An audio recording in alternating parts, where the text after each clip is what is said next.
Ikaw, Alpotera, okay? Nilalako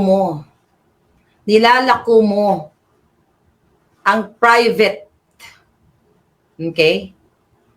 Ang private ni Pangulong Duterte. Bastos ka. Walang matinong babae. Walang matinong kung girlfriend man, asawa man, o tao. Walang matino na ilalako ang private ni Pangulong Duterte.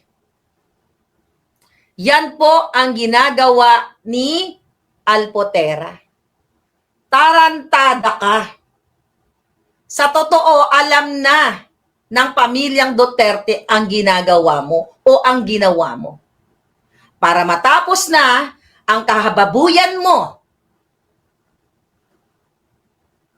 Yes, censored. Censored. Kailangan ko lang ayusin yung word ko.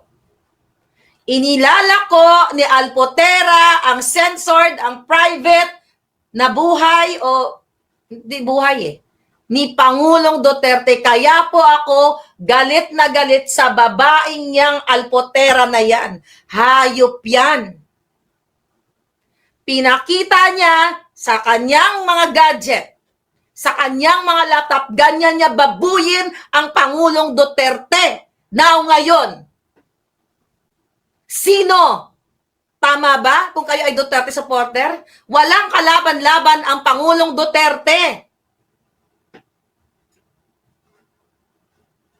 Iba-ibang setup, mayroong sa CR, may sa kama, may kung ano-ano. Iyaya ka nga, di ba? At yan nga po ang mga maaanghang na salita na binitiwan ni Mother Dragon. Nabasa ko lang Mother Dragon. Si Maharlika. Kumbaga alam nyo yung mga putatching, ayan, yung mga sanay sa kabitan. Ganyan po talaga mag-isip. Ngayon, ito. Yun po yung mga sinasabi ni Maharlika dito kay Alpotera. Ngayon, nung nagtingin-tingin ako sa FB, ang tinutukoy pala niyang Alpotera ay yung protocol officer ni Digong.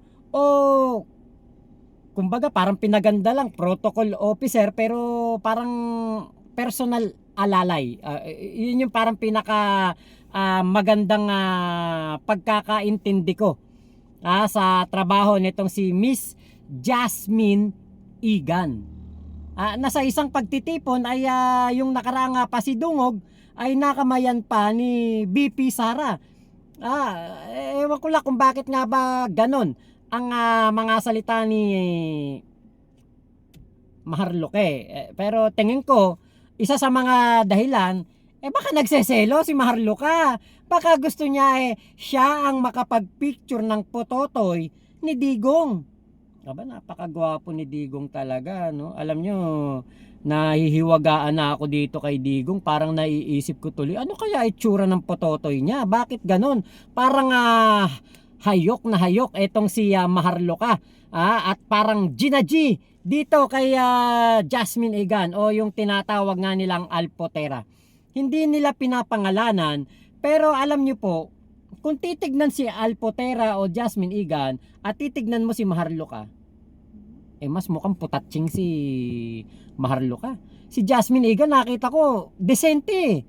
Maayos ang nito, maayos ang kumbaga yung pananalita sa mga interview, pinanood ko, maayos si Maharlika, diba, ugaling kanto, ugaling kalye ang babae na ito. Kaya sabi ko, teka, di kaya nagseselos lang si Maharlika dito kay Jasmine Egan at may nag-utos sa kanya para banatan si Jasmine Egan. Pinagseselosan siguro si Jasmine Egan o si Alpotera ng mga malalapit kay Digong o nung mga GF daw ni Digong. Para mas maliwanagan po kayo, para inyong maintindihan kung ano ba yung pinagpuputok ng butchen nitong si Maharlika, ito po yung video clip kung saan Galit na galit talaga. Gina G, etong si Maharlika at kung ano-ano mga pinagsasabi kay Alpotera, tingin ko insecure lang. Kasi maganda si Jasmine Egan. O eto na po yun. Gumagawa ng chika. Ngayon, eto. Alam niyo kung bakit ako galit na galit? May witness ako dito.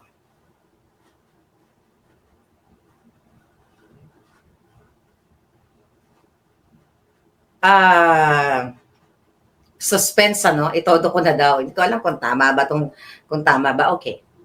Ikaw, Alpotera, okay? Nilalako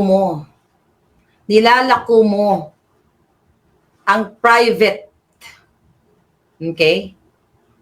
Ang private ni Pangulong Duterte. Bastos ka. Walang matinong babae. Walang matinong kung girlfriend man, asawa man, o tao. Walang matino na ilalako ang private ni Pangulong Duterte. Yan po ang ginagawa ni Alpotera. Tarantada ka. Sa totoo, alam na ng pamilyang Duterte ang ginagawa mo o ang ginawa mo. Para matapos na ang kahababuyan mo. Yes, censored. Censored. Kailangan ko lang ayusin yung word ko. Inilalako ni Alpotera ang censored, ang private na buhay o hindi buhay ni Pangulong Duterte. Kaya po ako galit na galit sa babaeng niyang Alpotera na yan. Hayop yan. Pinakita niya sa kanyang mga gadget, sa kanyang mga laptop, ganyan niya babuyin ang Pangulong Duterte. Now ngayon, sino? Tama ba kung kayo ay Duterte supporter? Walang kalaban-laban ang Pangulong Duterte. Iba-ibang setup, mayroong sa CR, may sa kama, may kung ano-ano. Iyaya ka nga, di ba? Dahil ang Pangulong Duterte, matanda na. Matanda na po yung Pangulong Duterte. Nakita naman siguro, ina-assist na, 80 years old Yan ang punot dulo kung bakit kumulo ang dugo ko sa hinayupak na to. Sino siya? Sino ang nag-utos sa kanya? Nilalako niya, binenta ba niya, pinagkaperahan niya? Former president to. Hindi lang to boyfriend mo next door.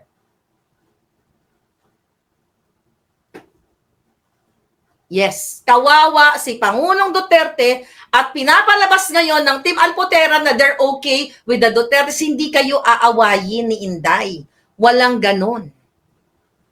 So yung mga private moments ni Pangulong Duterte po na yun ay para sa private yun In-invade ni Alpotera, meron sa CR, meron sa kung saan-saan na ipinakita sa amin.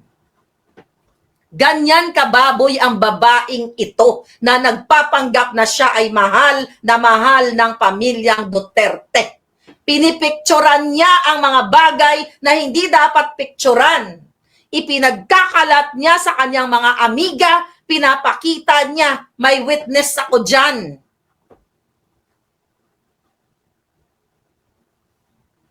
Nabanggit ko na rin ang pangalan, di ba Grace? Sabihin mo kung nagsisinungaling ko dahil hindi lang ikaw ang witness ko. May kasama ako, nasa table tayo.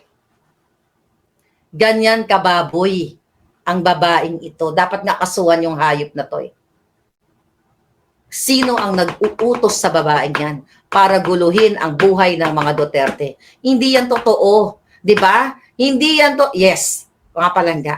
Privacy yan.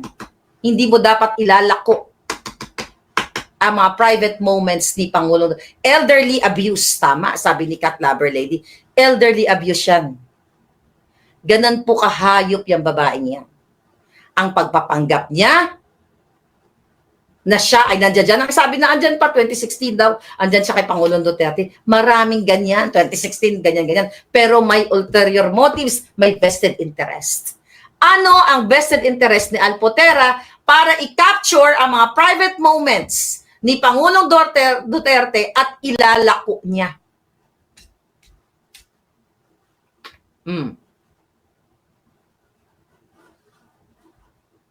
Hindi siya mapagkakatiwalaan. Meron pa nga siyang ganyan, ipinakita na yun nandoon yung tattoo ni Pangulo Duterte. Oh ma'am, sabi niya ayan oh, diyan yung yung masusok ba ano ka masusok ka sa kababuyan ni Alpotera. Invasion of privacy, yes. And I hope may kalalagyan tong babaeng ito. Ayop talaga yan. Unang-una, sabi ko nga, balikan nyo na lang yung yung mga pangyayari. Sino ang kasabwat niya sa Bangag administration, sa mga police? Syempre, may mga kakilala yan, di ba? Bakit siya nakapasok kumpara kay Inday Sara Duterte? Nakapasok pa siya doon. Imagine mo yung mga anak, di ba? Hindi pinapasok, siya nandoon. Nung the moment na pagsakay ni Pangulong Duterte, may FB, may asawa, may anak. Yun nga eh. Yun nga ang, may asawa at anak siya. Yun sisiksik niya yung sarili niya.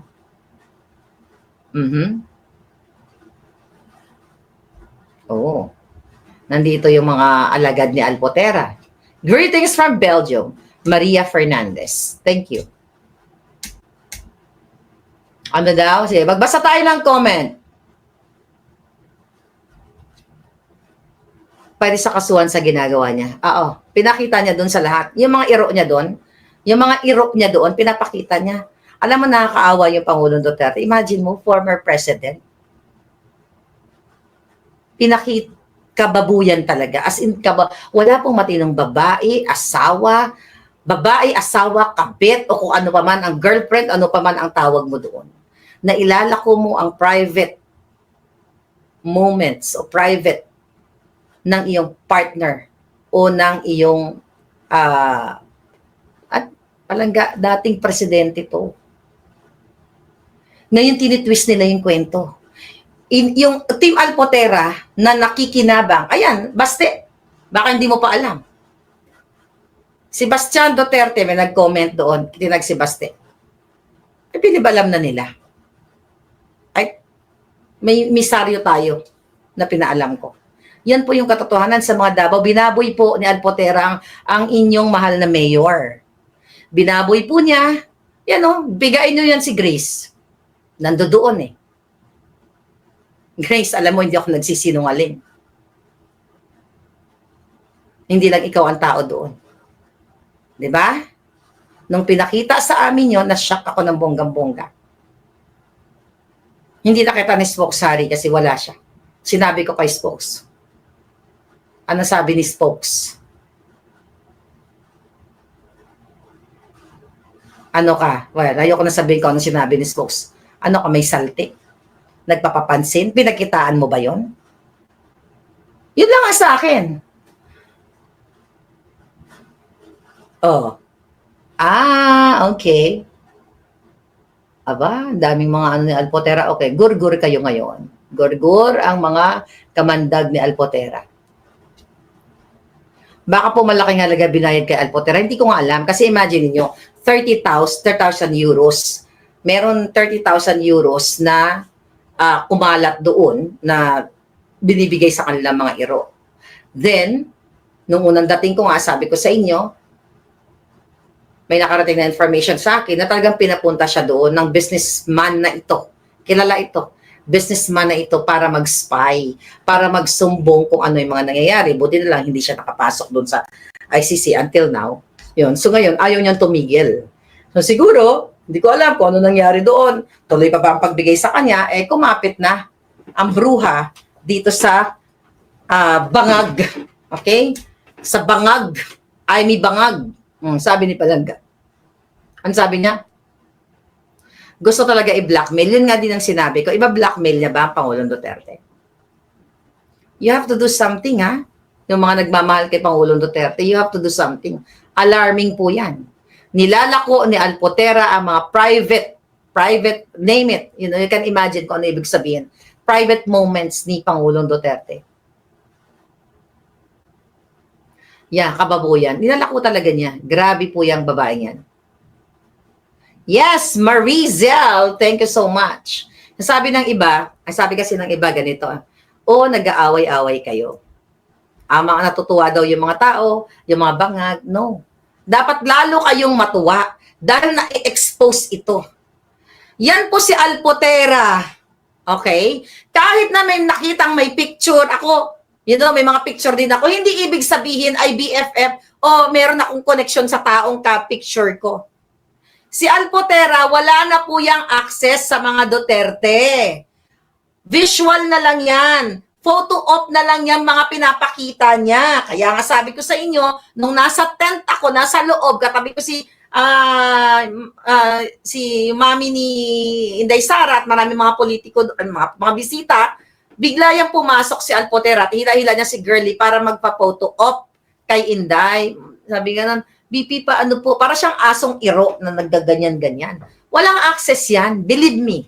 Yes, nung si Pangulong Duterte, meron siyang access noon. Pero ngayon, sabi ko nga sa inyo, after March 11, tapos na ang kanyang mga kaledyan. Kaya nga dapat yan ang alamin ninyo, ano ang nangyari bago nakidnap ang Pangulong Duterte? Sino ang nagbibigay ng feed sa mga bangag? Okay? Mga bangag na administrasyon. Para malaman nila yung mga galawan, whereabouts ni Pangulong Duterte. Protect the private life of PPRRD. Yes, tama ka dyan. Dapat talagang protektahan ang private, binaboy niya na eh.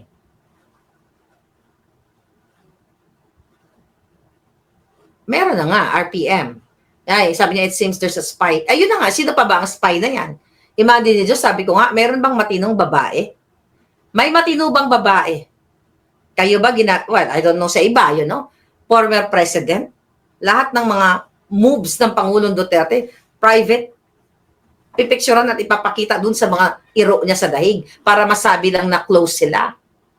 Kita nyo na, nako, hindi na ako magtataka kung sa mga susunod na araw ay meron pong lalabas na mga litrato. Nakita po ang Pototoy na lang. Makikita yung pototoy ni Digong. Kasi tingin ko etong si Maharlika ay pwede pong meron tong hawak. Alam naman natin si Maharlika talagang gumagawa ng way yan para talagang makapanira ng tao. Katulad ng ginawa niya kay PBBM, di ba? Baka mamaya merong hawak itong si Maharlika na litrato ni Digong tapos labas ang pototoy. Tapos ilalabas niya at sasabihin, naku, si Alpotera ang naglabas o nagpakita nito sa mga kakilala doon sa dahig. Nako, eto na nga ba sinasabi ko. Talagang alam niyo po, maling-mali ang mga DDS sa pagsuporta dito kay Maharlika. Kasi napakadelikado nitong taong to. Pwedeng itong si Maharlika ay talagang pag-away-awayin po ang mga DDS, DD-shit, DD-list. Talagang gagawa po ng paraan yan, mga DDEBs pa. Gagawa po ng paraan yan para magulo kayo. At siya ang palabasin na kumbaga magaling, matino, maayos, laban dito kaya Digong, 'di ba? Kumbaga parang parang nakikita ko na pag-aaway-awayin nito ang mga didilis at eto pong issue na ito sa totoo lang. Wala to wala to. Hindi to ganun ka ka laki sanang issue kung hindi ito pinaputok ni Maharlika. At eto ngang si Kitty, Veronica Duterte ay nag-post na rin, sumagot na rin patungkol po dito. Sabi patungkol daw dito kay Alpotera. parang sa aking hinala ay merong mga tao na ayaw dito kay Alpotera, kaya sinisira siya sa mga Duterte o sa mga malapit sa mga Duterte o sa mga anak ni Digong. At yan na nga yun, ipapalabas nila ang litrato o video na si Digong ay kita ang pototoy.